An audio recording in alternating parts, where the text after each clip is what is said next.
Hello, and welcome to Ralph Reads, brought to you by TURN, the United Ronin Networks. My name is Ralph Anthony Garcia, also known as R4. The legal, the loyal, the regal, the royal, Ronin Ralph, your master of ceremonies. I would like to take this moment to tell you folks, thank you for joining me on Ralph Reads, and to please tell a friend to like, share, comment, and subscribe to TURN, the United Ronin Networks. We are Ronin. Today on Ralph Reads, I continue through the pages of Sister Souljah and her debut bestseller, The Coldest Winter Ever, copyrighted 1999 by Lisa Williamson, professionally known as Sister Souljah. So as to not waste any more time, let the reading commence. Chapter 4.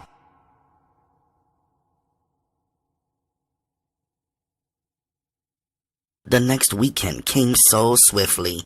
It was 12 noon when I woke up. It was my mother's voice. She was going off about how she was not spending one more day caught up in the house. Where was her fucking car? She wanted to know. Today is the day. Today is the day my fucking Benz is supposed to be parked outside of my bedroom window with a big ribbon on it. Where is it? She demanded. The tone of my mother's voice was rare. I could hardly say I ever remember it being this rough. All I could think is, here go two Concorde jets about to have a head-on collision. My three little sisters came running into my room, stuffing their little bodies under the covers with me. I expected to hear Santiago yell back, but he didn't. Instead, my mother just continued blowing her cool and doing something she told me not to do. She was making it clear who the boss was. A real woman was not supposed to do that. A bad bitch, controlled without the man ever knowing that he was being dominated. A bad bitch was so slick that she made him think he was calling the shots while she planted the seeds and was the owner of all his thoughts. Not today. My mom's told Santiago she didn't want to hear no shit. He was going out with her today, her birthday, to buy that car. She was leaving with him, she instructed. After his business was transacted, Santiago was to buy that car she had been holding her breath for. She wasn't interested in no other presents, no matter what they were. Through the walls, I could hear the bass in Santiago's voice, but not his exact words. The next loud sound I heard was the door slamming. From the silence, I knew that both of them were gone. As my mother had said last week, she always had her way. Saturday evening, the stars fell down. 6 minutes after 6. 6 hours after their argument, I remember it clearly. That was the time the phone rang. Winter, get the kids ready. I'm coming to pick you up. I didn't recognize the slow, steady voice. What? Who is this? This is Midnight. Listen, your father asked me to pick all of you up and bring you out here. Oh, you becoming a regular little taxi driver, huh? This is serious, he said. I'll be there in 2 hours. Click. Damn. Should I beep Santiago? This had never happened before. Then I thought to myself, Midnight can be trusted. I got 3 little girls ready, and 2 hours later we waited anxiously at the door. My 8-year-old sister wanted to fight me for the front seat. I told her to take her little ass in the back with the twins. I wonder what would make her think she could ride in the front seat with my man. Hell, she probably already had a crush on him. Little girls start getting horny at a younger age every year. Where are we going? I asked. My heart was filled with all kinds of feelings. We have to rush. Just get in. I'll tell you when we get there. It's not for little girls to know. Midnight tried to fill up the empty space with the radio. Other than the music, we rode in complete silence while one of my sisters tried to peel the last bits of sticky paper off her now-later candies in the back. Oh God, I thought to myself. I hope she don't suck the candy and leave it stuck to the side of the seat like she normally does. I imagined Midnight pulling over and throwing all of us out on the expressway for messing up his leather interior. I laughed to myself. Just then, the aggravating voice of Sister Souljah leapt out of the radio and started choking me. The ancient African elders believe that what you sow, you reap. If you do something positive will come back to you. If you consciously do negative things, then negativity will rule your life. I sucked my teeth and thought, why don't that bitch just move to Africa? She's always talking some African mumbo-jumbo. Somebody should stick a bone in her nose and a plate in her lip. Maybe then she'll feel at home and shut the fuck up. I made myself laugh, thinking, them damn Africans must have been some fucked up niggas. If they believe doing something positive cause positive things to happen, why are their asses all fucked up, bald-headed, naked, starving, stinking, and the whole nine? They must have been doing some foul shit. Hell, that bitch don't know. She just be talking just to talk.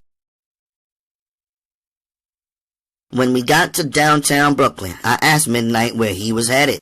He was turning right. Our old neighborhood was to the left. I said I would tell you, he said. Minutes later, Midnight pulled over, put on his emergency blinkers, and asked me to get out. Puzzled, I got out. He came around to my side. He didn't let the girls get out. I said, I know we ain't leaving them in the car. Come here. I got to tell you something. He put his arm around me and looked me dead in the eyes. Your mother's in the hospital. She's been shot. My whole mind went blank. It was like someone took an eraser, the type they cleaned the blackboard with in school, and just wiped everything out. 1 second later, my mouth was screaming. My mind was blank. My body was cold. Midnight's arms were around me, hugging me, embracing me, and trying to hide my face in tears from the girls. They had their faces glued to the window, saying something like, "Ooh, winter's kissing Midnight. We're gonna tell Mommy." My body was stiff. My mind wouldn't think. I felt out of control. What do I do? What do I do now? Is she okay? Is she gonna? Midnight held me tighter, firmer, almost as if to demand with his body that I get it together. She was shot in the face. I don't know how she is. Santiago is upstairs with her now. I'll watch your sisters. You go upstairs and check on the situation with her now. Vega will take you up on the elevator, he said, nodding in the direction of one of Daddy's men stationed in the main lobby door of the hospital. You come with me? I begged him. No, this is my position. We don't want the little ones to know nothing yet. Upstairs, Santiago looked like a madman. His face was dark with sadness. When he looked at me, I could swear that I saw tears, something I could honestly say I never seen in his eyes before. He hugged me hard, strong, and warm. As he laid his head on top of my head, his voice whispered, I'm sorry. I fucked up. I fucked up. I fucked up. What happened, Daddy? Is she okay? She's going to be all right. They're operating on her now, he said flatly. I should have just gotten her the car, he muttered. I shouldn't have hesitated. What happened? I repeated. I never should have let her ride with me today. I knew better than that. What a stupid mistake. What a stupid fucking mistake. The motherfuckers is gonna feel it. Violation. He grabbed my face with both hands. They'll take care of your mother, he said, using his eyes to point out his men stationed in the waiting room. You take the children and stay with Midnight. Where you going, Daddy? Can I see Ma? My words hit his back. He walked out the door.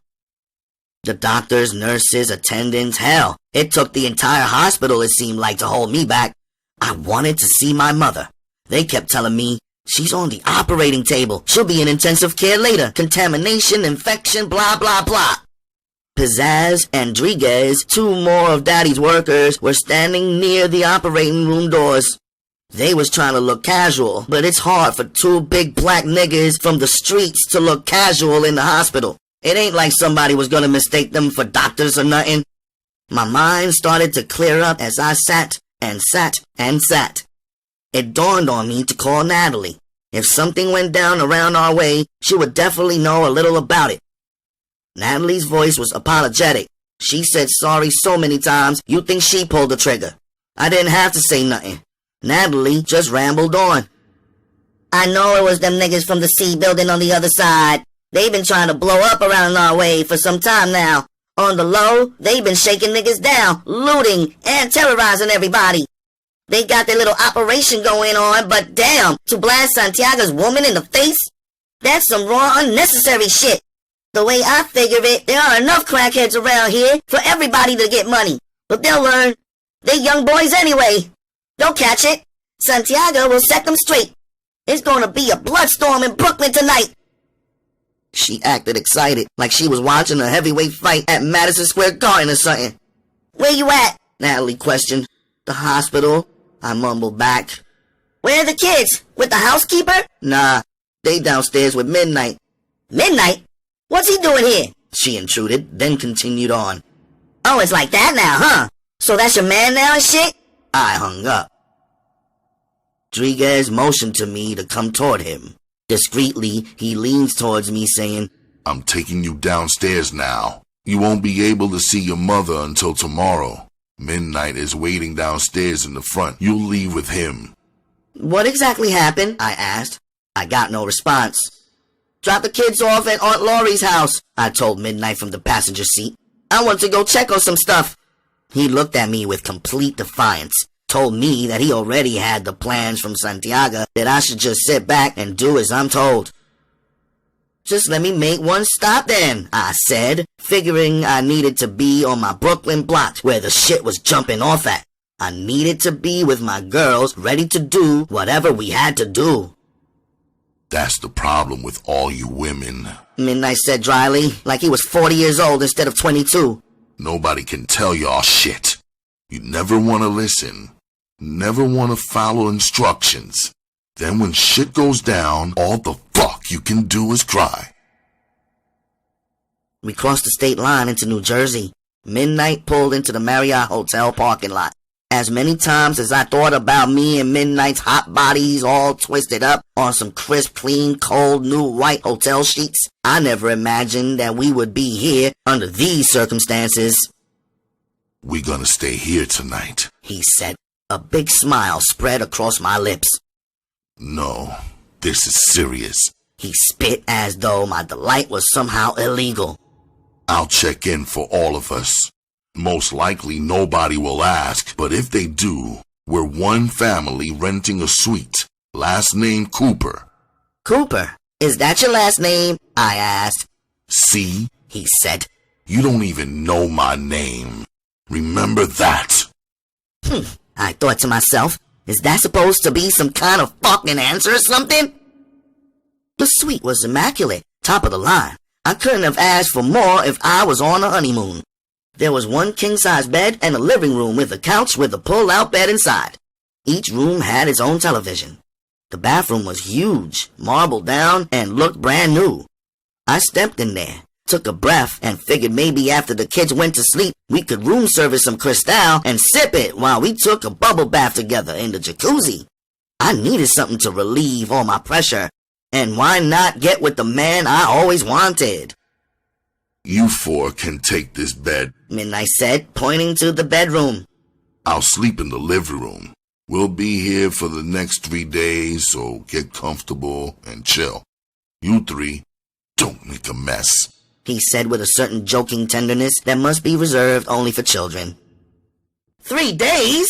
I hollered with my hands on my hips. Can I talk to you a minute, please? I pointed toward the living room. He rejected my order, turned the television to the Disney Channel for my sleepy sisters, and then came into the living room at his own pace. What's this shit about 3 days? I have one dress with me, the one I'm wearing. The 3 little bears have no clothes and already have spilled shit all over themselves. My mother is in the hospital. I want to see her. I need to know what's going on. I'm not down with this Mission Impossible shit. And as for that shit you were talking in the car about women crying when shit breaks down, that's bullshit. I'm a fighter. I've held heat before, and I know how to use it. I could cut a bitch with my razor so fast and so clean, she wouldn't even know what happened until she bled to death. The problem with you, Midnight, is you think you know every goddamn thing. What you're not understanding is that I can help. I can be your right-hand man. Just let me know what's up. What's going on? Nothing moved except Midnight's jawbone. Something Mama said was a definite sign of a man's anger. He reached in his back pocket, pulled out a stack of bills. First thing in the morning, I'll take you out to get some clothes. Don't worry. I realize you're a high-maintenance bitch. Sometimes, gotta keep you in the style you're accustomed to. How many fighters do you know find themselves in the middle of the goddamn war and all the fuck they could think about is fashion and the clothes on their back? Hell no. You won't ever be my right-hand man. I was impressed with the big stack of bills and excited about going shopping. I wondered if this was his money or if Santiago had given it to him and he knew all along that he had orders to take me shopping. Maybe it was a little bit of both. Maybe he was using his own money but knew Santiago would pay him back. Okay, one last question, I pushed, knowing I was aggravating him yet enjoying the attention. What clothes are we going to wear out to go shopping in the morning when all of our stuff is dirty? Never mind, I know. The laundry service. As I pushed 8 to call down to the laundry room, he put his finger on the phone, disconnecting my call. With a muscular hand on my shoulder, he said sarcastically, Think like you come from the projects. Take your clothes off and wash them in the sink. Hang them up by the heater to dry. You know how to wash clothes, don't you? The laundry service is closed now. It's almost midnight. After stripping the 3 bears and tossing their clothes in the sink, I put them under the sheets and blankets. I talked to them about the things we were going to do tomorrow and assured them that everything was okay. They knocked out to sleep one by one like clockwork. I slipped off my dress and stood checking myself out in the bathroom mirror. Thank God I listened to Mama's advice about always having nice, clean, sexy underwear. If I was a tackhead, I could have got caught out there with some beat-up drawers on my ass with a shit stain and a big old hole in them. Just the thought cracked me up. I peeled off my panties, undid my bra, and put them in the sink. I stepped in the shower and let the warm water turn hotter, steaming my whole body from the tension of my crazy day. My mind was downloading slowly. What about Mama? What would her face look like now? Will she have to get plastic surgery? Would her face be temporarily disfigured? What would Santiago think about her face? Of course he would make sure she would get the best medical treatment and everything. How long would she stay in the hospital? Oh my God, would I become a professional babysitter getting stuck with my little sisters? Santiago would definitely have to hire the housekeeper full-time instead of part-time to help watch the kids. What about Midnight? What was his beef with the world? Or was it that he liked pissing on my world? For once, Mama was wrong. She told me that Midnight wanted me. She told me that only his fear of Santiago stood in the way. But that was not what I saw in his eyes. Fear. He never seemed fearful of anything or anyone. He just straight seems disinterested in me. Now he and I were forced together for 3 days, like being stuck on a deserted island. If I was the last woman on Earth, would Midnight turn me down? What the hell could he be thinking? Stepping out of the shower, I grabbed 2 towels, wrapped one around my wet hair and the other around my body. I swerved into the living room where Midnight had positioned himself in front of the TV. His dress shirt was open. Underneath, he was wearing one of those crisp white undershirts. I could see his gun on his waist, half tucked in his pants. My eyes slid down his legs. I could see another gun he held near his ankle. The blackness, the guns, his muscle structure, that white shirt, those white teeth, and his unfiltered anger was so seductive, I had to try again to get with him. "Do you want me to wash your clothes? I'm getting good at it now." "No, that's okay," he said, without even taking so much as a look at me. I stepped over and into the chair opposite him. "I'm tired," I said, stretching my arms slowly above my head. "Go to bed then," he answered cruelly, as if he didn't want to be bothered. I picked up my legs and placed them on the arm of my chair. I was now going to become the freshly showered, hair-wrapped, body-wrapped in a towel ivory girl. I started playing games with my legs, repositioning them, opening them slowly, closing them slowly. I was making it possible for him to see the hairs on my pussy if he only wanted to. When I got excited enough, my juices would start to flow, releasing the scent of a willing pussy. Definitely something he wouldn't be able to fight. "Are you a homosexual, Midnight? 'Cause if you are, that's cool. To each his own and all of that good shit." He laughed a rare laugh and, without turning around, he said, "Go to bed, little girl." "Little girl? Do these look like little girl titties to you?" I stood up and released the towel, dropping it to the floor. I wanted him to see my 34 Ds so he could take back his insult. I wanted him to see my whole body. He stayed stiff like a mummy, unaffected by my nakedness. And I mean, I was butt naked, standing in the middle of a hotel suite which was designed for fucking. Midnight leaned up, grabbed the remote, and started surfing channels. "I'll see you in the morning," he said finally, like a father would. I sucked my teeth, picked up my towel, and returned to the bedroom. I washed, rinsed, and twisted the clothes as if they were the source of my anger, laying each piece out to dry separately, some by the heater, some on the shower curtain. I tiptoed into the bedroom, not wanting to wake my sisters. I grabbed one of my pillows from the bed and sat my bare ass in the comfortable chair next to the bedroom window where I slept. In the morning, I used the hotel blow dryer, conveniently situated on the bathroom wall, to finish drying the damp clothes. I slid into my dress, hating the idea of repeating yesterday's fashion. Without a proper cleaning, the clothes were stiff and rough like a cardboard. Brushing my hair into a French bun, I heard Midnight talking. I pushed open the door connecting to the living room. He abruptly ended a conversation he had been having on his cell phone. "What's up?" I asked. "Your mother is out of surgery. She's still in intensive care, but she's gonna be alright. Montenegro and Ferrara are at the hospital looking after her."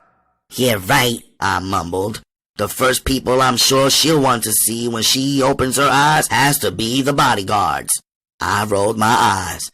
"Come on, drive me over to the hospital. I want to see my mother." "No," Midnight responded coolly. "Your father said you should relax. We'll get the kids ready and all go shopping. They should like that. They can run around a little." Santiago called.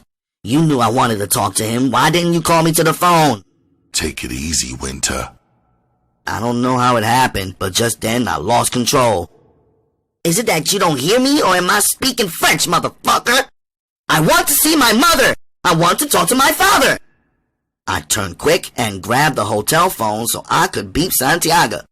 Midnight grabbed my wrist, causing me to drop the phone. I spun around wildly asking, "What the fuck is up with you?" He didn't answer. I pushed him. As I swung on him, he used his strong body to restrain me. Stuck in his grip, I cursed him. "Get the car ready, nigga. I'm going to the hospital." Instead of slapping the shit out of me, he hugged me even tighter. Feeling his warm body close against mine, my resistance stopped and I found myself crying into his shoulder. Over his shoulder, I saw two of my little sisters staring at us. "What's up with you two?" the 8-year-old asked. Midnight turned my body and face away from the girls and whispered in my ear, "It's alright, shorty. I knew you would break down sooner or later, but you gotta hold it together, or your sister's gonna start bugging too." When I saw my own tears fall onto my hands, I got mad at myself for crying. It was not like me. but I liked the feeling of being uptight on midnight. I liked the way he was holding me. I even liked the way he was treating me right at this moment, so I pushed it. I took a genuine situation and was about to make it work for me. Cry some more. Get even closer for a little longer. But then 3 of my sisters tried to muscle their way into my act. One by one, they started crying too. Midnight released my body, looked around the room at the 4 weeping willows, and got a look on his face that indicated he couldn't stand the pressure. He put his hand in his pocket and pulled out a stack of cash. All right. Whoever showers and gets dressed first gets $50. Their tears turned to excitement as they shot into the bathroom to box each other out for the dough. The money was like smelling salts. It revived everyone. Midnight turned toward me. Yo, shorty tough. 2 more days, that's it. Then you'll be back home. Try to stay cool, you know? I couldn't answer. I was straight in love with this nigga. I was replaying my new nickname, Shorty Tough. Trying to break the spell, Midnight waved a stack of cash back and forth in front of my eyes. Yo, you must be an imposter. Where's Winter? Nobody has to ask her twice to go shopping, he said, flashing a rare smile. I laughed, grabbed my jacket, and said in a sexy way, I'm ready.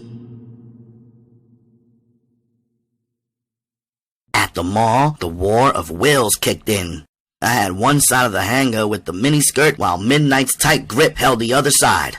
My sisters ran in and out of the aisles under the clothes racks while me and Midnight argued. With one hand on my hip, I clenched my teeth and spit. I've worn skirts like this before. It's my choice. Don't act like you never seen me rock a mini before. How and why did Midnight think he could tell me what I can and cannot wear? Now I'm saying maybe if he was giving me some dick, making me feel good and relaxed, I might have considered his ideas. You check this out, shorty. I'm responsible for you right now. Whatever you did before is your business. For these 2 days, you're gonna wear something decent. Come on, put this shit back. He grabbed my hand and led me out of the boutique while my sisters traveled close behind. His touching my hand shot a sensation between my legs and through my body. Now I wanted that miniskirt. I had others like it, but him grabbing me in the rough style made me want him even more. It seemed now that he cared. I was breaking through his ice-cold ways, and it was worth temporarily losing control. He led me upstairs into Bloomingdale's. Now wait here. He moved around the clothes racks with the rhythm of a leopard on a hunt. He held up an Eileen Fisher pantsuit. Aye, this is bangin'. This is something I would pick for my sister to wear. Let's go get some shoes, he said. Now the pantsuit was fly, I'll admit. The material was high quality and all that good shit. But Midnight's comment had reduced me to the level of his sister. Is this something you would want Tasia to wear? Who? Tasia, your girl. 'Cause I don't give a fuck what you would want your sister to wear. I want to know what you would want your girl Tasia to wear. Tasia is not my girl, he denied. I rolled my eyes. That's not what I heard. Fuck what you heard. You and them silly bitches you be with. They don't know me. They're just chickens. A bunch of chickens who ain't got shit to do except run their mouth. I placed both hands on my hips. So you saying you want to fucking Tasia? Is that something you want me to do to you? He asked. Fuck you then talking about it with some other hoe. I weighed his words thinking, is this like some type of trick question or something? Yes, I did want him to fuck me. Hadn't I made that clear? No, I didn't want him to talk about me with some other hoe. I want him for myself. Was he calling me a hoe? Fuck it, wear what you want to wear, he said, frustrated. I got all the things he liked from me. He picked up some clothes for the kids. We ended up in FAO Schwartz toy store. Midnight wanted me to find some games for the girls to play with to minimize their missing mommy and daddy. And most of all, to stop them from asking too many questions. The more fun they had, he figured, the less questions they would ask. When we were finished, we had so much shit it looked like a late Christmas. We had so much fun, we had forgotten about lunch and had worked up quite an appetite for dinner. It was clear to me that midnight was in control for now, so I didn't even ask where we were going to eat or try to give directions. I just sat back and waited for him to take us to the spot of his choice. We went to the North American Lobster Company somewhere in Jersey City. I felt nothing but delight. The tables were big and round. Each one had a beautiful candle centerpiece with sexual flicking flames. The male customers wore white shirts and ties, placing their business jackets carefully on the back of their chairs. The women quietly talked to their mates, their faces soft and expressive. 100% class. There was no doubt that midnight was as smooth as Santiago. He was made just for me. He lifted Mercedes and Lexi into their chairs, pulled the chair out for Porsche. "Do you have any kids, Midnight?" Silence. "Answer the question," I insisted. You ever see me with a kid? He asked, now aggravated. "That's not the point. A lot of niggas got kids everywhere, but you never see them." Yeah, well, I'm not a lot of niggas. If I had a kid, everybody would know.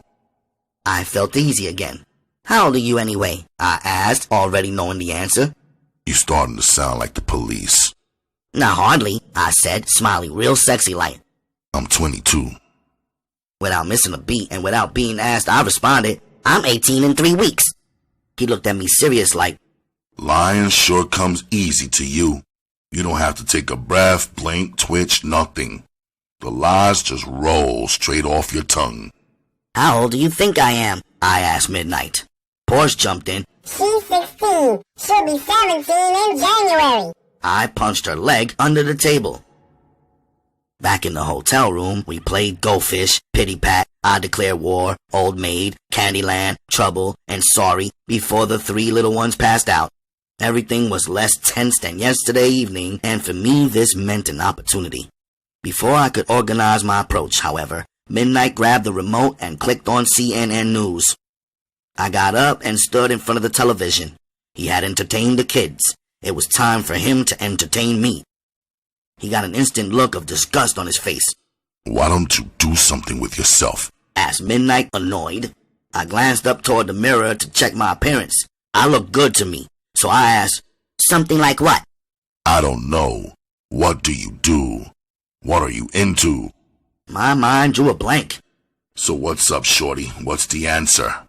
I smiled, liking the fact that he was playing with me.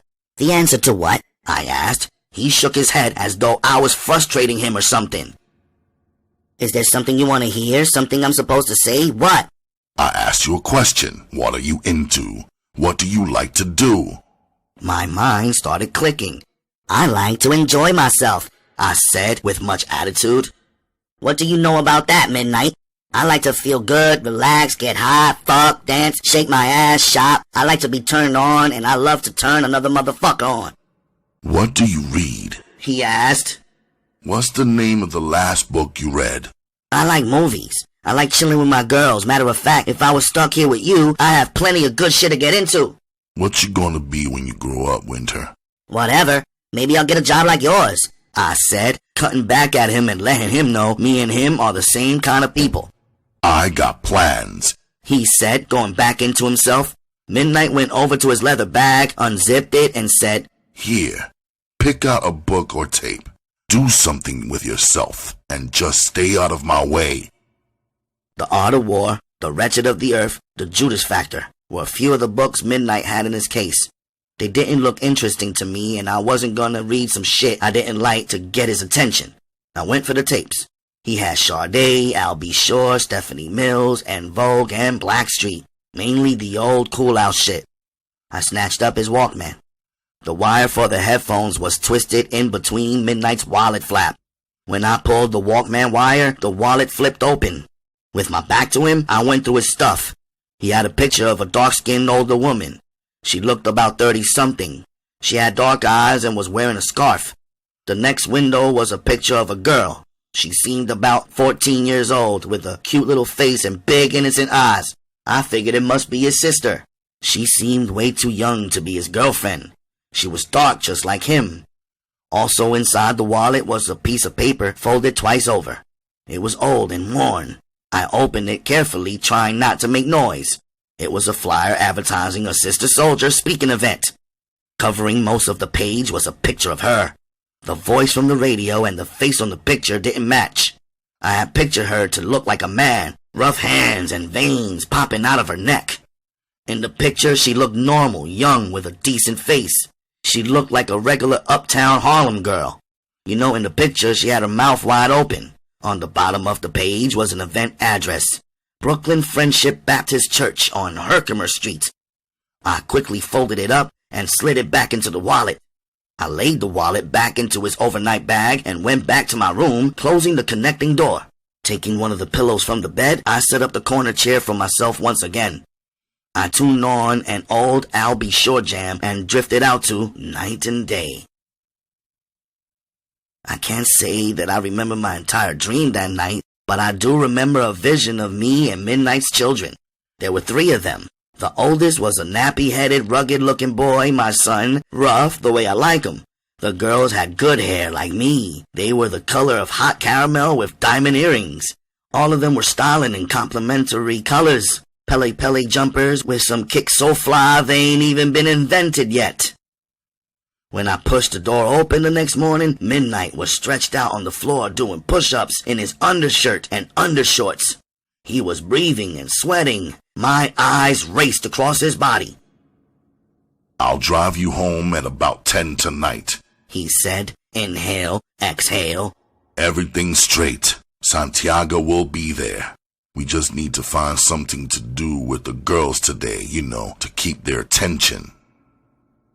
At the count of 150, he dropped and rolled over on his back. He curled up his fist in his undershirt, exposing the solid six-pack in his stomach. "What you think we could get the shorties into today?" he asked. I didn't respond.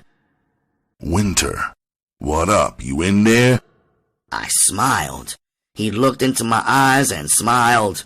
"You always looking for trouble, some shit you can't handle." Midnight delivered us home at 10 p.m. sharp. My handsome father was standing in the doorway waiting. His white linen suit gleamed in the light from the moon. His big hands rested in his pockets. He embraced Midnight as if he was family. He held my younger sisters in his arms one by one and gave me the warmest, securest hug back into my safe home. The house was extra clean. The music, an old Earth, Wind and Fire album, played softly in the background. Santiago took Midnight into the den. Midnight came out a short while later, offering a general good night without as much as a glance in my direction. Santiago sent my sisters off to bed with the idea that Mommy was away, as if on a trip, and would be home next weekend with candy and presents for everyone. Daddy followed me to my bedroom. I knew to be quiet. Santiago looked more peaceful than he did on the day of the shooting incident. I switched on the lamp on my vanity table. The added light revealed a strange scar on the right side of my father's head. There was a maroon-colored dent hidden close to the right side of his hairline.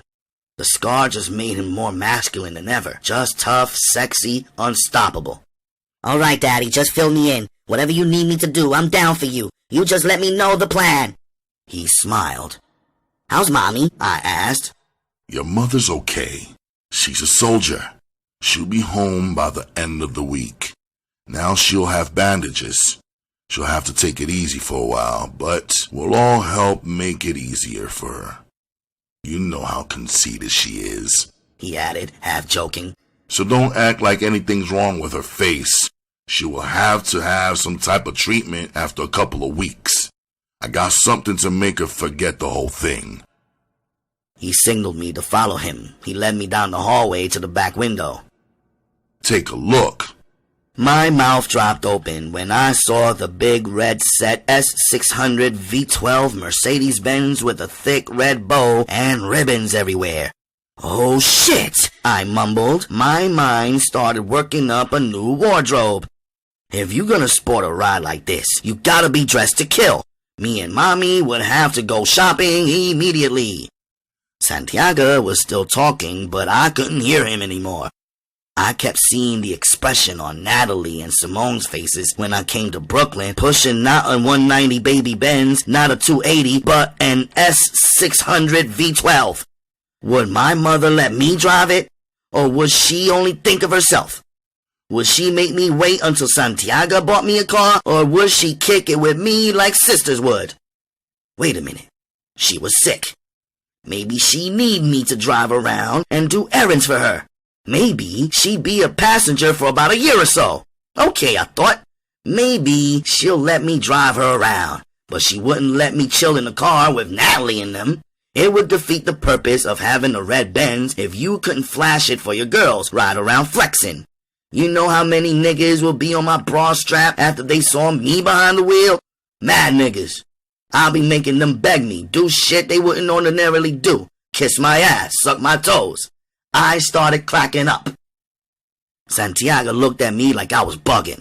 I straightened my face. Now, I've known a lot of cats who've been shot before. Shot all over the body, the leg, the chest, the stomach. But every dude I know been shot in the head, never been the same no more.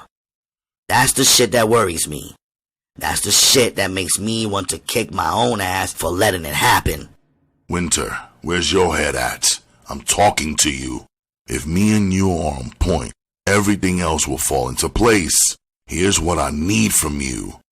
Stay out of Brooklyn until I tell you it's okay. What? Now listen to you. 10 minutes ago, you were saying, just tell me the plan, I'm down for you, Santiago, blah, say blah. Now you're ready to betray me. No, Santiago, never betrayal. Betrayal is for suckers. That's what you taught me. I'll stay out of Brooklyn until you tell me otherwise. And less talking is better. A whole lot less talking. You know how we do. The less you know, the better off we all are. And don't get too comfortable just because we're out here in the suburbs. Play your hand close to your chest like you're still in the ghetto. Trust no one and answer no questions. Don't give anybody our phone number who doesn't already have it. Now don't get paranoid. Just don't get sloppy. A long pause fell. I broke the silence. You know when Midnight called the night of the incident and said he was coming to get us? I didn't know whether I should have beat you to confirm what was going on or just go along with what he was telling me to do. I figured everything was cool with him, 'cause it always been. It's good that you thought twice about it, Santiago said. But Midnight's clean. He's as loyal as a blood-born son. I never had a problem out of him. I couldn't have left him with my girls if I didn't think I could trust him with my money and my life. Why, everything went okay, didn't it? No, it went fine. He was a real gentleman, I stated firmly so as not to cause no problem between the two men I love. Where did you meet Midnight?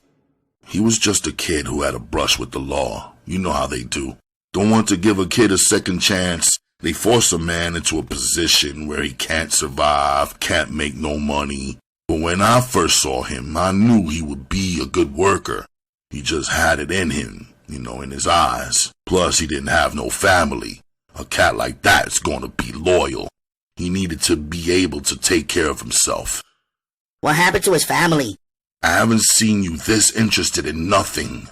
What's all the questions about? You know, Daddy, I'm growing up. Look at me. I'll be 17 soon. Santiago watched me spin from left to right. Yeah, you are growing up. I've been thinking about that a lot lately. He put his head down into his hand as though this topic was too heavy for him. What about it? I asked. Do you know what I want for you? I want you to settle down, meet a nice guy. One of those budding doctors or lawyers or engineers. You talking crazy, Daddy. No. Seriously, Winter. My life from the outside is all good, but believe me, whether it's actually all good or bad, right or wrong, there's no letting up. No time to relax and just enjoy life. It's right when you think you've made enough big moves, now you can take that deep breath. That's when the next guy gets you. He'll figure he caught you sleeping, call you a tired old fool, and move on you. Nobody wants to be all the time with one eye looking over your shoulder and one eye at the door. You, Winter, deserve better. You deserve to relax, kick back, have the easy and finer things in life. No stress. One of those big-headed doctors, lawyers, engineer boys around this neighborhood can give you that. A man in midnight's light of work can't. Chapter 5. When Mama was wheeled into the house the following week, it didn't matter that Santiago had coached us on how to act and what to say. By this time, he had told my younger sisters that Mama fell down and had a little accident where she cut her face. But no rehearsal could have prepared them for what they saw. Anybody who knew Mama could only be thinking one thing. Damn, who was that? She looks bad. Me and Magdalena tried to smile and make light of the situation, but that look of shock and horror that came over the kids' faces when they saw her could not be erased by any joke. Mama was thinner than usual. The area around her mouth was twisted and disfigured. She still had a piece of bandage covering a small part of her face. There was only one thing I was sure of. I would be driving the big Benz. Later that evening, while Santiago was out, I pushed my mother's door open and quietly walked in. "What's up, Mama? How you feeling?" She was responding, but her words were slurred. She sounded like an old-style wax record with the needle dragging on it. "Okay, Mama, don't talk," I said, holding my hand up and smiling wide to make her feel comfortable. "I got a lot to say. Let me just fill you in. Nordstrom's has the perfect all-leather red Andrea Vitalini suit for you. I even spotted some red driving gloves that go with it real nice. You hurry up and get better, 'cause we gonna be cruising." She gave me a sigh, then a half a smile. I knew that meant I was making her feel good. Hell, this was Mama. I knew what made her feel good. "The housekeeper is here full-time now. We've been taking care of everything. The girls missed you so much, they're real happy you're home. Oh, and Santiago, he's like a puppy without his woman. You gotta hurry up and get better, 'cause he needs you." Just then, with the mention of Santiago's name, one tear rolled out of Mama's left eye. "Don't worry, Mama. If there's anything you need, I'll get it for you. We're gonna get it together." I leaned over and gave her a kiss on the forehead, then whispered in her ear, "We bad bitches, remember? Bad bitches don't die." Again, she cried instead of smiling. I tried to remain cool. "Girl, Santiago's gonna get you the best of everything, no doubt. Your face gonna look even better than it did before the accident." At Mama's gesture, I handed her the pen and pad from her night table. She scribbled a note to me, which read, "Stay out of Brooklyn."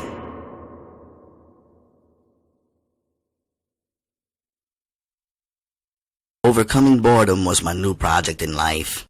I had spoken with my girls from Brooklyn, but I ended those conversations as soon as the questions started flowing. Usually the questions started flowing immediately. Of course, nothing but a Mack truck could stop Natalie's mouth from yapping.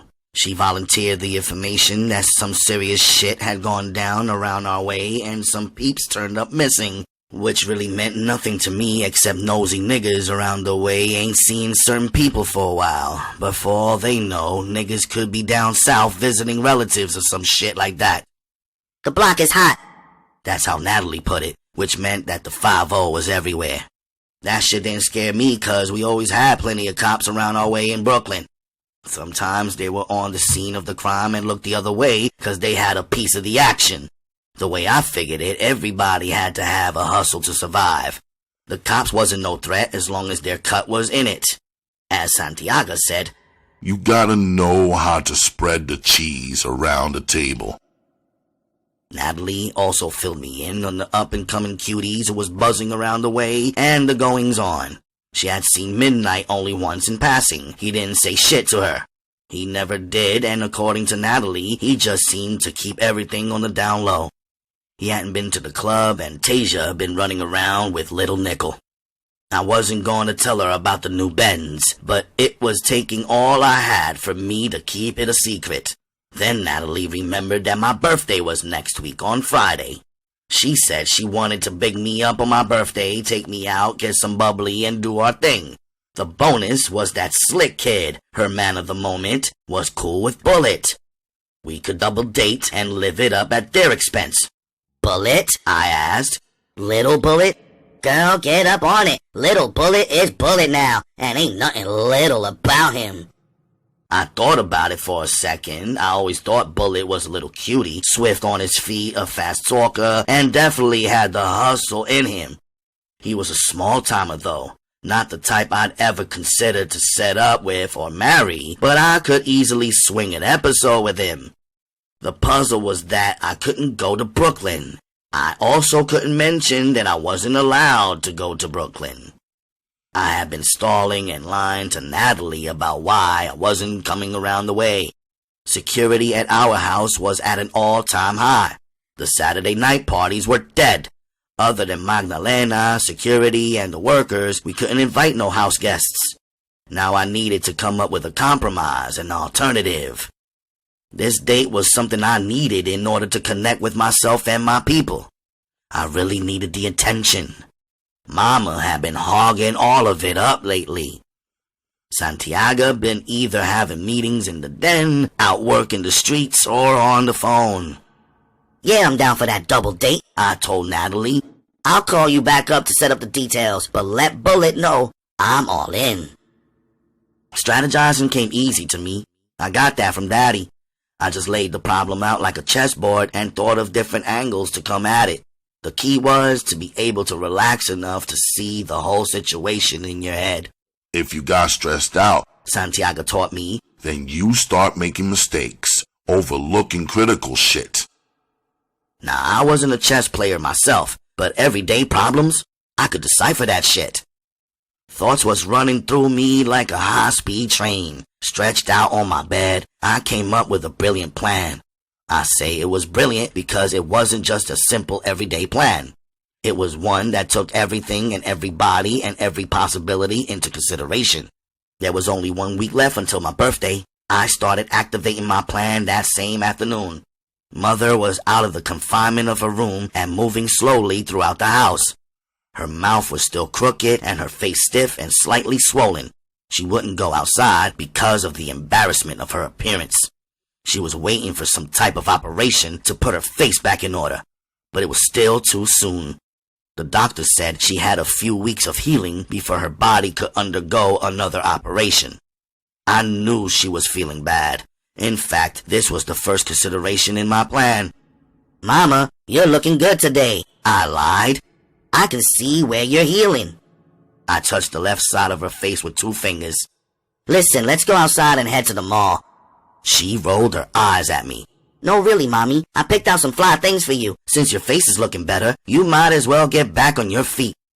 I know you like to be on top of things. You do want to look good for Santiago and all. Mama smiled. It was funny. Everything else could be fucked up, but mention Santiago and Mommy's whole world would light up. But she still protested. I can't drive. It's not safe. I don't feel ready yet. Mommy, I can drive. I'll take you anywhere you want to go. Treat you like the queen you are. We can leave the kids with Magdalena. How about it? I opened my arms wide to give her a hug. She smiled. I've been dying to get in my new car, but I didn't want to torture myself. Don't worry, Mommy. Just remember, I know how you feel. We have both been trapped in this house too long, but today is our day, and we might as well enjoy it. I helped Mama get dressed and ready. We picked out a full wig and tried to hide the left side of her face by letting the hair fall down in the front. I lent her my sharp leather hat. We went outside, cut the red ribbon, and both got high off the smell of the fresh leather interior. Pushing a Benz was like being president of the United States. It rode like a private jet. Even the potholes couldn't affect the smoothness of the ride. Everybody I passed on the road looked to see who was inside, yet the tinted windows shielded us like we were top-notch celebrities. Mama looked happy, discovering more and more features in her car. The wood paneling, her engraved initials, the CD player, digital display, lighted mirrors, and so on. She relaxed. I knew I had accomplished step 1. getting Mama used to the idea of me driving her car. I had to get her on my side so we could convince Souljah that I needed to drive this car on my birthday. Mommy and I got manicures and even pedicures at the mall. We even let this butch-like Swedish lady give us each a massage. We ended our day with a dinner. Wait until Souljah sees your new outfits, I teased her. He's gonna chase you all around the house. He won't have to run fast to catch me, she teased. Winter, Souljah told me that when I was in the hospital, he had midnight watching you and the girls. I didn't tell him I thought it was a stupid idea. We were already dealing with enough, but I wanted to check with you to see what happened. I know how you feel about midnight. I avoided her eyes. Nothing happened, Mama. Not a damn thing. He was everything Souljah wanted him to be. He walked a straight line. I guess I'm not as good as you, Moms. I can't get what I want from that man. He doesn't like me. He likes you, she snapped back. He'd be crazy not to like you. You have everything any man could want. Mama had tears in her eyes again. It doesn't matter anyway. Souljah said he doesn't want me with a man like Midnight. Something about it being dangerous and unpredictable. I gotta tell you, I was shocked to hear that. All of a sudden, he started talking about how I should marry some doctor, lawyer type guy, not nobody like him. I guess it's because of what happened to you, Mommy. What do you think? If you had to do it again, Mommy, what would you do? Would you have married some engineer or doctor? Mommy cried. Never. Never. I love Souljah. I love Souljah more than I love my own life. To hell with other men. To hell with other men. Souljah is the only man. The only man. He takes care of me. He does everything a man's supposed to do. He has given me everything. He has given me everything. If I had to catch a bullet for him, so what? So what? I'd rather they shot me than him. I'd rather they shot me than him. There'd be no sense in living without him. Her words fell on me like huge rocks. I was not used to this kind of talk. I was impressed by Mama's loyalty to Souljah, and I hope one day me and Midnight will share that kind of love. So you still think Midnight's a good catch for me? Mama sipped her Coke through the straw and said, he's gorgeous. Gorgeous. He is strong. He's a young Souljah. It don't get no better than that. Let me work on Souljah. By the time you 18, I could see him giving his okay. Hell, it's progress. It's progress that he talked to you about men, period. That means he sees you're becoming a woman. He can't hold on to you forever. I exhaled, rolled my eyes. 18? By that time, I'll be so horny I'll die. We both laughed. You're young, have fun. You're young, have fun. It's not like you gotta sit around waiting for Midnight. He'll come around. How's he gonna come around when he's in Brooklyn and I'm all the way out here? I'll figure it out.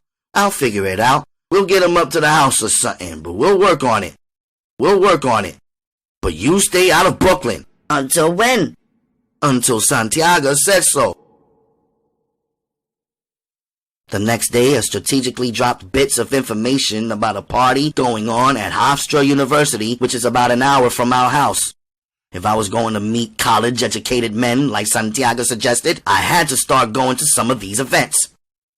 By the end of the week, I had buttered Mama up with compliments about her face. Now she was comfortable with lending me her car on my birthday and allowing me to go to the party at the university. However, I still had to get permission from Daddy to go out at night, even if it was my birthday. Convincing Souljah was always a hard bridge to cross. He just had a natural suspicion about everything. One slight triggering his intuition would cause the whole thing to get shut down. I waited in the kitchen Monday night for him to come home. Souljah, how you feeling? I asked sweetly. I'm okay, baby girl. What you need? Who said I needed something? You're looking and sounding so innocent, you gotta be guilty or something. He was talking in a joking way. I want to show you something, Daddy. Stay right there. I ran back to my bedroom and returned with my birthday outfit on a hanger. It was a black satin Chinese dress. I held my Joan and David shoes in the other hand. In case you forgot, Friday's my birthday. Have I ever forgotten you on your birthday? He asked, smiling. Listen, Papa, so what I'm saying is Hofstra University is giving a sorority party on my birthday. I want to go. Mommy said I could drive her car, and I plan to make friends like you said. The school is in Long Island, and who knows, I might even meet some big-headed lawyer guy. I killed him with my smile. So what do you say, Santiago? Who you going with? I'm going with Vanessa, I said to my own surprise. I had instantly conjured her up. She doesn't have a car, so I'll pick her up. I met her at the mall. She lives about a half hour from here in Deer Park. She's going to be a sophomore at Hofstra next year. She's studying to be a psychiatrist, and... Okay, all right. Don't fast talk me. If your mother said you can use her car, then fine. Be careful. And Winter, you are not to go to Brooklyn. Don't bullshit me. Don't give me no excuses, none of that. Stay out of Brooklyn. Be home by 3 a.m. Winter, if you meet some big-headed lawyer guy, have him come here by the house before... Before what? I asked innocently. Before I have to break his neck for trying something stupid. Thursday night, I tied up the loose ends with Natalie. I played it cool, but I was so excited it was hard to sleep. I turned on my radio, dimmed the light, and let Jodeci help my eyelids close. When I woke up Friday morning, my sisters were all jumping up and down on my bed, smiling in my face, acting like they were having a sugar rush or something. What you doing in my room? I asked. Happy birthday! The twins yelled. Porsche rolled her eyes. We thought you'd never get up. What's the hurry? Daddy went out. The twins said. So? I yelled at them. So he left a birthday present for you down in the living room, and we are waiting for you to open it. Sitting up, I laughed. Why are y'all waiting for me to open my present? 'Cause everybody knows you always get the flyest shit. Porsche said.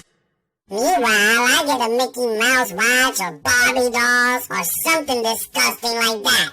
My 8-year-old sister was going on 22, always mad that she isn't me and always jocking what I have. We invaded the living room, and they held their breath while I opened another long, slim box. It contained the matching diamond necklace to the diamond tennis bracelet I got 1 year ago. My sister sucked her teeth at my sparkling jewels. I was amazed at how clear each individual diamond was. See? That's what I'm talking about. Porsche said bitterly. Later that afternoon, I discreetly placed my Gucci overnight bag in the trunk of the Benz. By early evening, I was all dressed up in my birthday outfit. My mother looked at my body filling out the black satin dress. Instead of complimenting me, she cried. I thought to myself, damn, all she does lately is cry. But tonight was my night. I pulled out the driveway cautiously, trying to keep my mother's confidence in my driving skills secure. I was sure she was watching through the window. When I was out of sight, I ripped down the road, headed for the highway. Santiago said no Brooklyn, and I will respect that. Natalie, Slick Kid, and Bullet were gonna meet me at the 42nd Street bus terminal in Manhattan. They had no idea I would be pushing the Benz. The best part of my birthday was gonna be flashing the ride. I might even tell them Santiago bought the Benz for me for my birthday. On the way down, I pulled into one of those all-service Amoco stations. I popped the trunk, grabbed my bag, jetted into the bathroom, and took off the ridiculous satin dress. My real outfit was red leather shorts that wore like a miniskirt, a red leather vest that accentuated my titties and fit tight around my small waistline. There was no use for a blouse. I threw my stockings in the wastebasket. My legs were shapely, big, and beautiful. There was no sense in hiding them. I had no scars or bruises, so what if it was cold? I wasn't walking. I was toasty in the red Benz. I threw on my diamond necklace and my diamond tennis bracelet. My soft red leather jacket made it all perfect. With a piece of tissue, I wiped the foggy gas station mirror. I can only clean a small area. The mirror was permanently dirty. I drew on my lipstick, checked my hair, and slipped my feet into my red leather Gucci shoes. I was good to go. Tonight was not the night for the big-headed lawyer boys or engineers. Tonight was the night for raw Brooklyn-style fun and live niggas. In the trunk, I carefully stretched the black satin dress on top of the case so it wouldn't wrinkle. In the car, I pumped up the radio to stay alert during the long drive. I kept the car windows closed. I would creep up to the corner of 42nd and 8th, slowly lowering my window, then I would shout, "Surprise, motherfuckers! Get on in!" The scene played over and over in my head. The thought of the jealousy Natalie would feel thrilled me. I knew she would get over it quickly, though. That was my girl. She would be happy to ride shotgun in my whip. On the radio, suddenly, Sister Souljah started talking shit, her coarse voice overpowering the music. The #1 group of people dying from AIDS is young black women. I popped in a tape to shut her down before she started getting on my damn nerves. I slowed the car to a creeping speed. Natalie, Slick Kid, and Bullet were chilling on the corner. Bullet was looking good. I could see his gold teeth shining. That shit got me hot. A mouthful of gold is sexy like a motherfucker. It just adds to the ruggedness, accentuating the attitude. Natalie was right. Bullet had filled out a little something. He had on black baggy jeans and some crisp Jordans. Slick was rocking a Pelly leather jacket, backpack, and jeans. Natalie had on an outfit I saw in Banana Republic the other day. Slick Kid turned around and caught sight of my Benz. He didn't know it was me, but the car was so hot I had his full attention. His eyes popped out and he started checking the vehicle, sweating my rims, stepping up close. Natalie and Bullet followed. When they got up close to the glass, I lowered the window and said real sexy like, "Y'all waiting for me?" Natalie screamed, "No, you didn't! Oh, bitch, no, you didn't! I know this ain't your car. Don't even try it. What?" Bullet and Slick Kid immediately grabbed the guy on the street who shoots Polaroid pictures and flipped him a 20 spot. They started posing on the hood, leaning against the car. I jumped down and we all posed together. Bullet licked his lips, put his arm around my waist, and he said, "Damn, you look good." He opened his arms and stepped back. "Let me look at you." I swung my ass around slowly. "Big pretty legs," he said, talking sexually like we were doing it already. He touched my legs with his finger, smiled, and said, "No stockings. Nice." I smiled. "I'm not walking. It's warm in the car. Get in." We all got in. I checked Natalie's face in the rear view. There was that jealous look. Seconds later, just like I said, it was gone. She was whispering to Slick Kid, kissing and messing around. "Hold on," Bullet said. "Where we going to the club on?" "Nah, fuck that. Let's go to a quiet spot. I don't want to have to bust nobody ass tonight for trying to get mines. I'd rather just chill with Winter. Let's shoot to the Marriott on 44th and Broadway." Right before we got there, Slick Kid jumped out of the car and picked up some Alizé and Absolute from the liquor store. Slick went into the hotel with Natalie to check in. Me and Bullet sat in the car waiting. "I ain't seen you in about a year or so," he said, looking in my eyes. "Yeah, that's about right." I was playing shy. "Where the hell you been?" "Handling my business like you, nigga. You never said nothing to me when I lived around the way." "A nigga likes his life," he said, referring to Santiago. "Then why are you here?" I asked sharply. "'Cause times changed. A nigga grew up. Got a little weight on my own. Don't try to play with me, alright? Don't try to play with me, Winter. You wasn't checking on me either." "Whatever. There's no sense in wasting time," I said. "'Cause time I don't have a lot of. You look good to me. I hope I look good to you. I ain't had it in a long time, and I'm ready to bring it together." I was looking him dead in his eye, letting him know I was serious. He leaned over and stuck his tongue in my mouth. He had a strong kiss. For a moment, my head was gone. It seemed like I blacked out. I was kissing him with all the passion locked inside of me. It didn't really matter who he was. He was a warm body, a masculine body, he had flavor, he would get to feel all of me tonight because I needed it. Natalie was knocking on the window and trying to see in at the same time. Room 609, y'all. Come on up when you're ready. Glad to see we're getting along. She snickered and handed me the key. We're in 610. Natalie headed back into the hotel. We pulled the car to the valet station and headed on up. Bullet poured me a drink of Alizé mixed with Absolute. I sipped on it and felt relaxed. Take off your shirt, I ordered. Let me look at you. He grinned. Oh, that's how you do it, huh? You like to be the boss. He pulled the shirt off. On his shoulder was a tattoo of a gun dispensing a bullet. The heat in me went up a notch.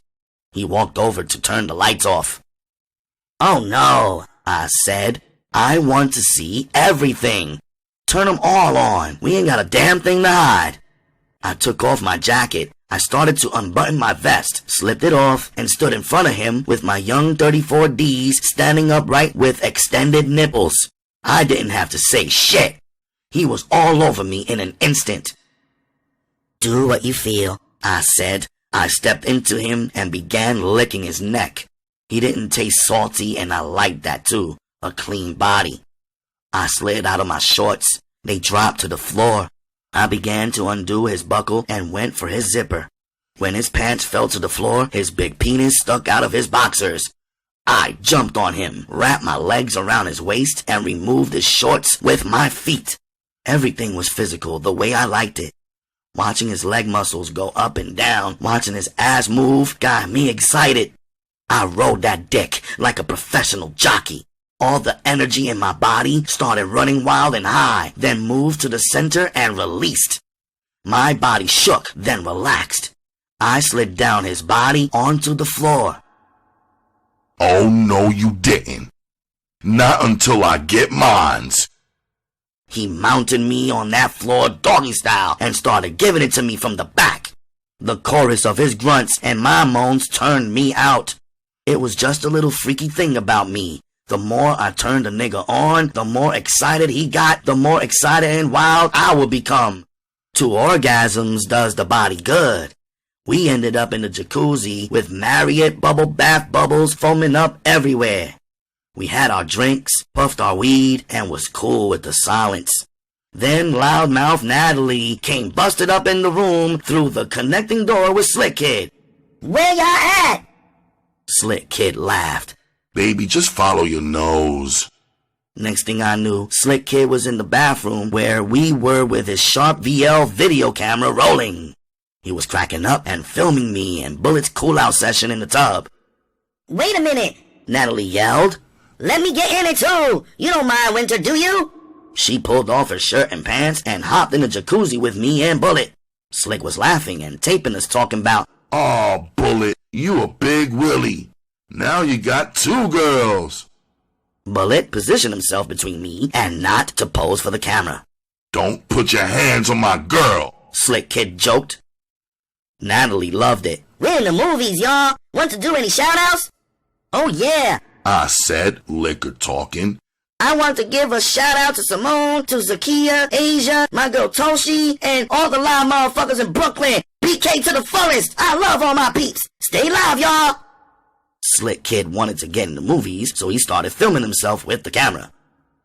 "Attention, niggas. This is Slick Kid. I just wanted to say the black man is God."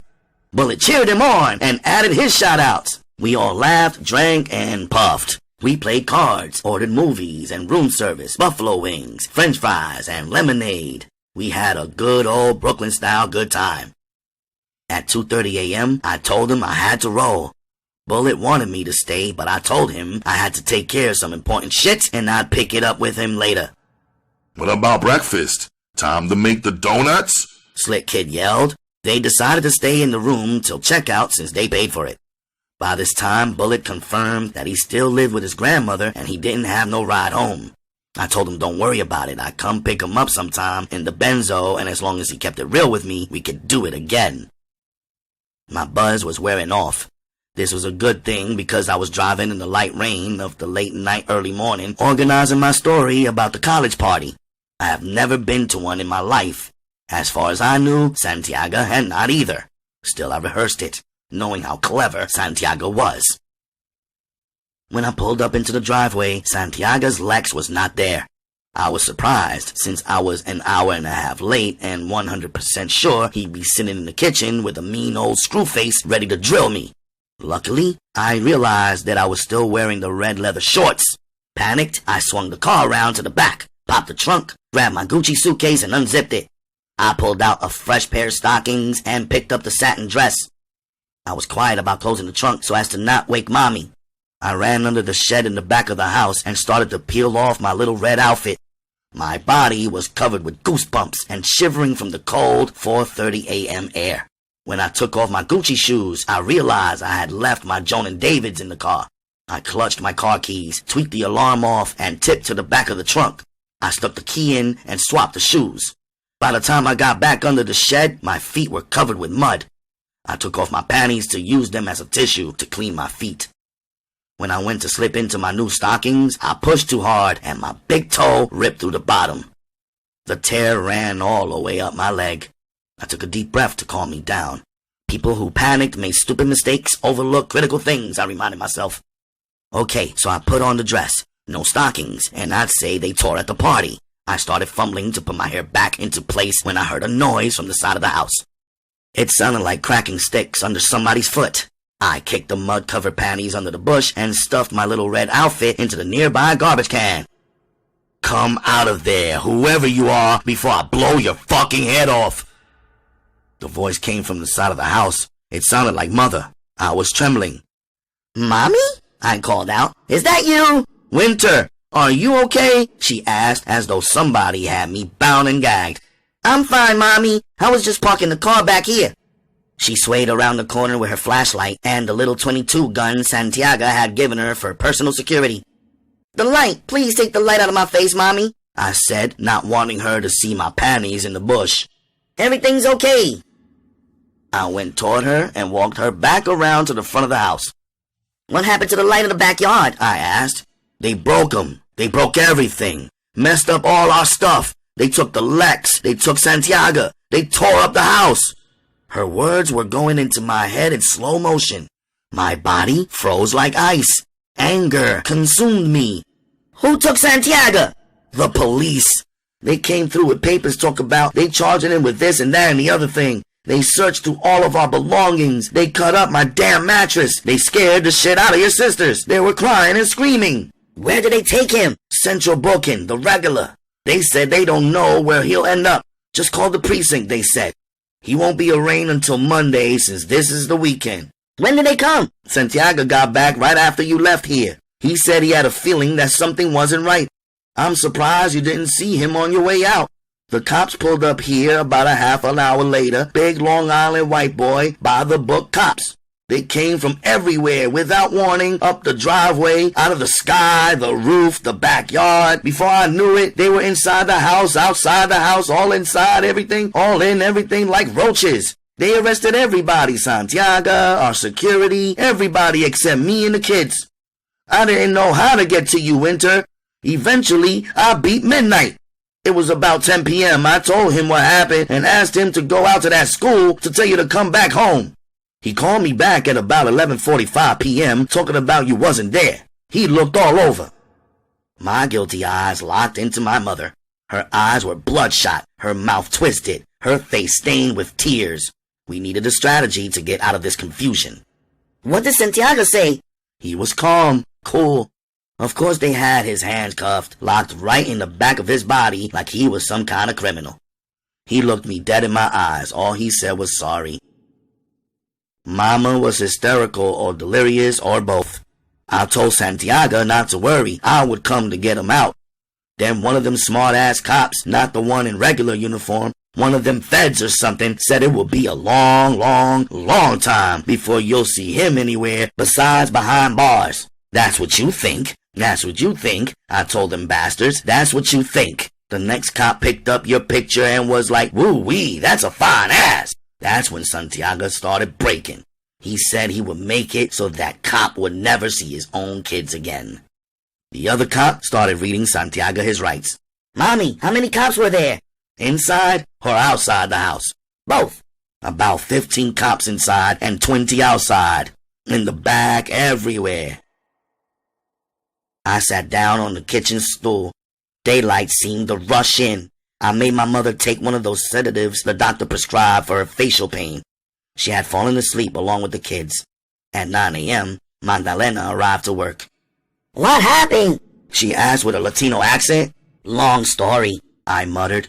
Take your time cleaning this mess. We gotta straighten it up, but it's no hurry. She had a look on her face as if she expected to be paid more money to repair the disaster. Don't worry, I'll take care of you at the end of the week, I told her.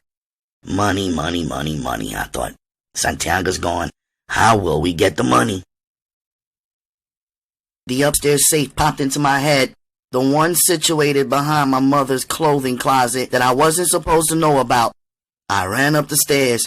I pushed open my mother's door gently, not wanting to disturb her. She was there, sitting on the bed, smoking a cigarette, something I never ever saw her do. Looking for the safe? She asked. It's gone. It's empty. It's gone. She pointed to the closet where the safe door was open and empty. Them bastards had warrants, papers, a whole bunch of shit. They said they'd been watching us for a long time. Other than the money, did they take anything else? Other than the money, she said sarcastically. Okay, other than the $150,000 they stole from our safe for evidence, they said. Ha! Evidence. They're probably out shopping with that dough right now. They took the guns. They took plenty of guns. Coke? I asked cautiously. None. Santiago had just come back from his runs. Everything he had was already gone. How much money you got? I was afraid to hear the answer. $700, that's it, she said dryly. I had $950 myself. That made a total of $1,650, which, based on what we were used to spending, might as well have been $17. Who could we call? My mind went blank. I sat on the floor in a room and my nerves numb neutral. I had no feeling. The ringing of our telephone brought me back to reality. I picked it up. It was my mother's sister, Aunt Laurie, on the line. Where's Santiago? She demanded, not having thought of what I would tell people, and when to tell him whatever I decided to tell him, I said nothing. Winter, stop playing. Put Santiago on the phone. These motherfuckers came and picked Stevie up out of this house this morning, and I need Santiago to send somebody over to see what's happening and to bring some money so we can get him out of there. Santiago's not here right now, Aunt Laurie. Call back in a little while. Mommy don't feel well. Or I'll call you back. Sorry about what happened. I'll give Santiago the message. Winter? These motherfuckers went crazy out here. Arrested everybody. Tell your father somebody gotta come help us out down here. By sundown, it was apparent it was a total wipeout. One by one, women's voices filled with fear, rage, and hysteria called, demanding that Santiago rescue their husbands, brothers, sons. They had all been bagged. I contacted Santiago's lawyer, Bob Goldstein. He was already on the case. He told me that right now there was nothing he could do but wait. He had phoned the precinct and verified Santiago's presence. Now he awaited arraignment and placement. He was seeing what the bail looked like, what all the charges were, and what the evidence was like. He told me to come down to the office on Friday to handle matters and to bring my mother. Magdalena did a hell of a job bringing the house back together again. I slid her a 50 spot for the extra work. It killed me to let go of the cash, but I did it just to keep the peace with her. I need her to watch the kids. Magdalena grabbed the money real quick and held onto it real tight.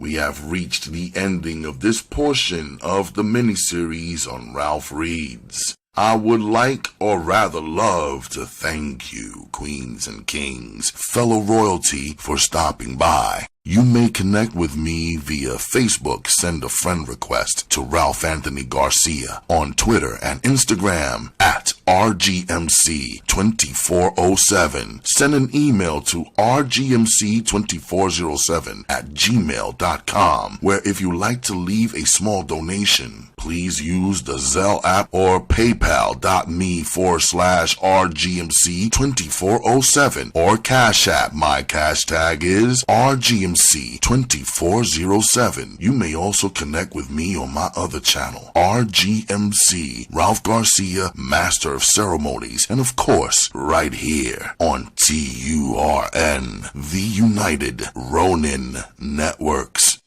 We are Ronin. Fellow royalty, pick up a good book, read a good story, and set your good self free. I appreciate you, and I love you like cooked food. I will see you folks for the continuation of this Sister Souljah miniseries on Ralph Reads. Be easy.